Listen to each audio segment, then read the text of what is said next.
Phoebe Everill from the Phoebe Everill School for Wood.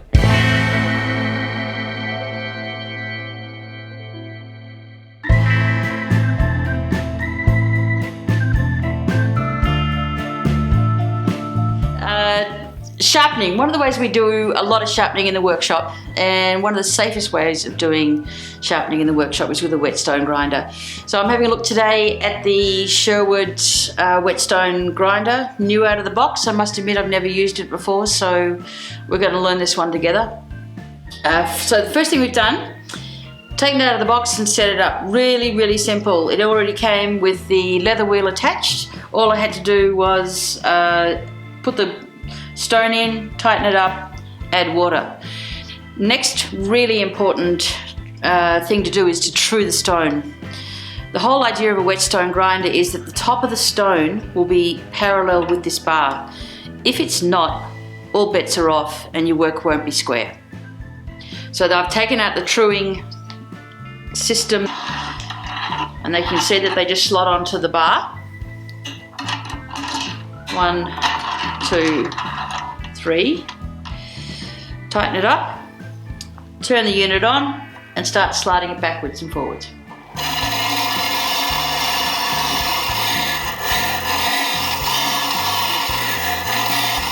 We finished truing the stone using the diamond jig.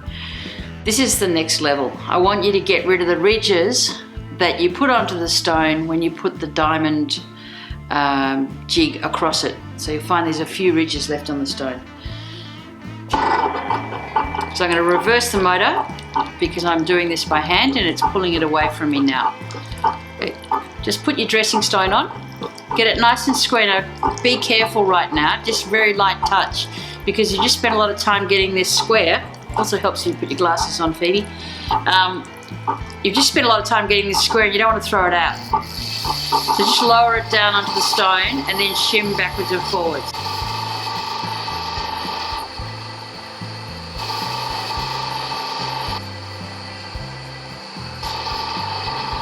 And if you're really ridgy-dig about getting this thing perfectly flat, wrap your dressing stone in a piece of fine wet and dry sandpaper.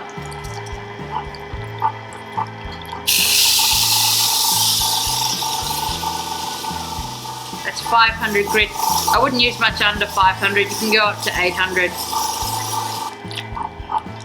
If you've done this really beautifully, I can tell you, you won't want to wreck it. I like to use a wet stone grinder instead of a hot grinder, especially in the school, because there's far less damage to blades. You get a really good result, but things happen slowly on a wet stone grinder. On a hot grinder, you can destroy a blade by bluing the steel and getting it off angle very quickly. One of my favorite sayings in this place is go wrong slowly, and this is a perfect example. So we're going to do a plain blade. So I pulled out a number 3 Stanley, which somebody's had a wonderful time with and really needs regrinding. We've trued the stone, so now it's time to install the blade into the jig. Okay, so we've put the blade into the right angled jig that's going to slide straight across here on the bar. Now, one of the best advantages of these machines is that you can actually take your work off and check it. So we're going to check the angle that we've got currently on the blade. Now, this is a plain blade. In Australia, because of our hardwoods, we tend to use the 30-degree angle. Chisel's 25. You're probably going to spend most of your time just sharpening 30s and 25s. There's an angle finder supplied with the kit. So just push your blade in, and you can see I'm a little bit off. So back on, we've checked the angle, back on, and now what we need to do is I want to see that angle on the top of the wheel. Now I do that by adjusting one of two things. I can either adjust the height, and you've got to loosen both these knobs at the back. And what I'm trying to get is no light underneath the blade, which means that my angle on the blade, on the plain blade, is the same as that which I'm going to create by sharpening. Okay, everything's tight. Turn the machine on. Right, as you can see, this stone is safe compared with a hot wheel. You can actually touch it, there's no sparks. If you've ever had a piece of metal in your eye, you're going to love this machine. It's also really quiet compared with a normal grinder. The amount of noise we make here, this is a good thing. Alright, so been on the stone for a little while, just passing backwards and forwards, even pressure on your hands. Turn it off. Now we're going to check it. Ah, that's nice. Yeah, baby. At the end of this, I'm actually going to end up with a sharpened blade for number 3. Brilliant. Okay, so we finished sharpening. We've got a nice true square blade. So I want to take it to the next stage by using the leather. It's like a strop, but for honing or polishing the blade. I'm going to take the guard off the top, move it to this side. Leave these loose because you're going to need to adjust for your angle. Oh, don't forget to drop the water reservoir away from the stone. I'm told that if you leave the stone sitting in water, you will end up with a flat spot, or you can end up with a flat spot because the stone gets a little softer in that one spot, so you start getting a sound like when it's moving. Anyway, blah de blah de blah. I've moved blade, leaving it in the jig, across, and now I'm adjusting in, because obviously I want to get the same angle that I had over here.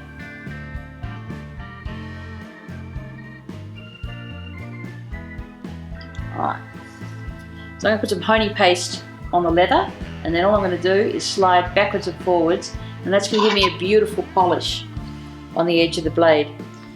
The shinier the blade is, the less grooves in it, the sharper it is. Really good, simple guideline. Okay. Using the different angle, take the cap off the tube. It's always good. A little bit of honing paste on top. You're probably going to need to use a little more on the first run until the leather gets absorbs it completely. Slide the guide back on. A little bit of pressure on your fingers, and then just moving backwards and forwards.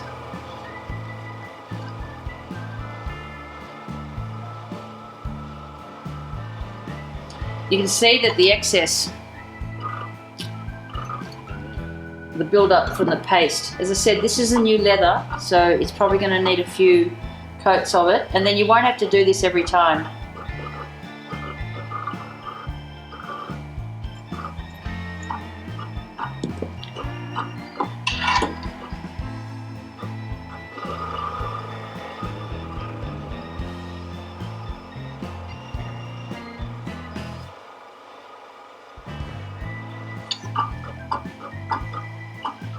Okay, so I spent about 5 minutes, I think, on the polishing or honing part of the leather, on the leather strop.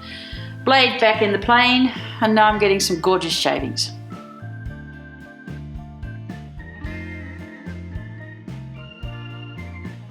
The whetstone is used a lot in the workshop, not only obviously for plain blades, but you're going to use it for all your chisels as well. So the sharpening system, the sharpening process is the same. We always flatten the back first, and I'm using a diamond stone.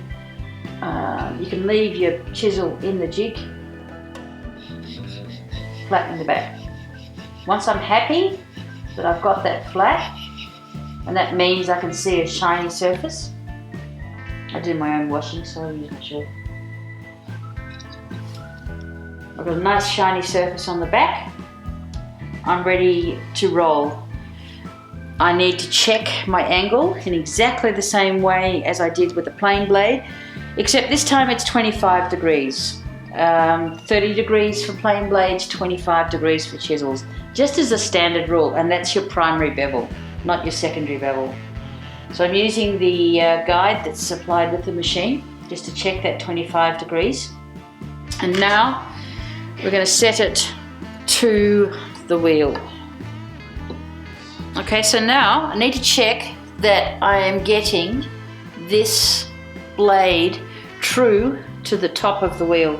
And I do it by adjusting the height back here until I've got it and I can see no daylight underneath. So that means that the hollow ground shape on the chisel is the same as the shape of the top of the wheel. I've got the water bath back in place. Just take it off the work to start. Get the direction right, Phoebe. That would be better. Oh, direction.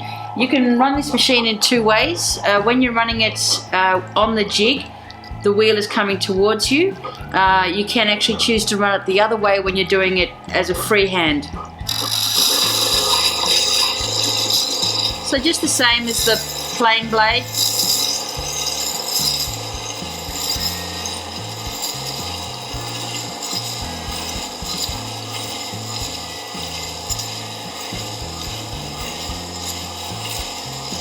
Once you've done a bit, pull it off to check your square.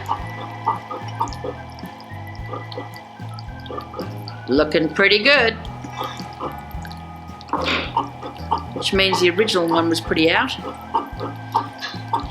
Don't worry too much about this square and straight in between grinding. So when I'm doing when I'm just honing my chisels, when I'm actually at the bench working with the chisels, I'm not so concerned about getting it perfectly true every time. I want to get it square when I grind it, and this is the grinding process. And then in between, I'll just touch it up and hone it. But it doesn't matter. I think there's a lot to be said that there are two types of people in the woodwork shop. There are sharpeners and there are makers, and I'd like to think I was a maker who uses sharp tools. So don't get too hung up on your sharpening angles or you'll never make anything. That's better. That's good. So chisel beautifully polished, sharp as. So we're taking it out of the jig now. And remember, again, take the water bath, the water reservoir away from the stone unless you're going to do some more sharpening. And we always test the chisel. I don't know why we do it, because I'm sure you end up with a very hairy arm. But we always test the chisel by shaving our arms at the end.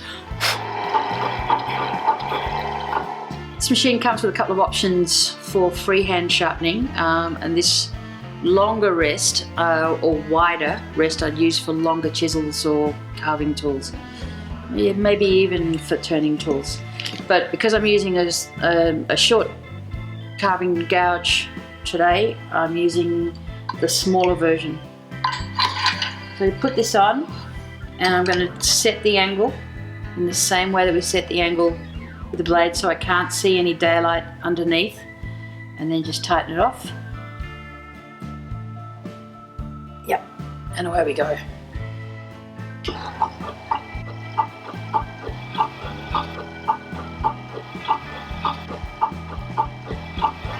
It also comes with another version so that you can actually do a steeper gouge inside the curve. So if you're into carving, this might be a good way to go.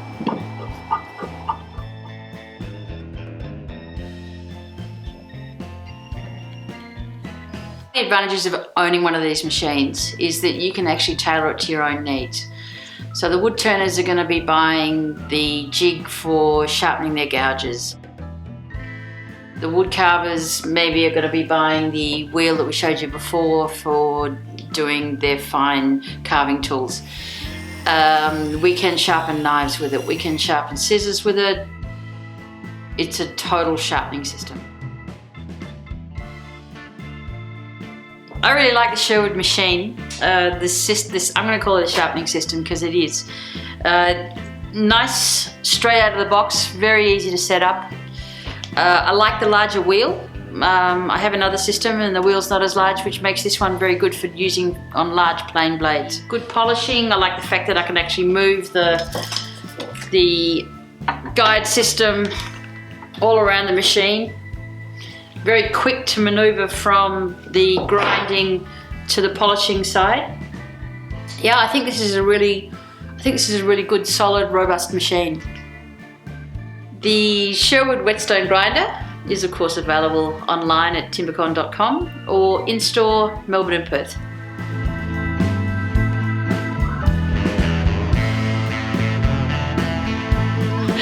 Sidle up to the machine. Sidle up. Just sidle up. Hey big fella, where are you available? You realise I'm using that, right? Okay. Come to my workshop, big fella. That's right, sweetheart.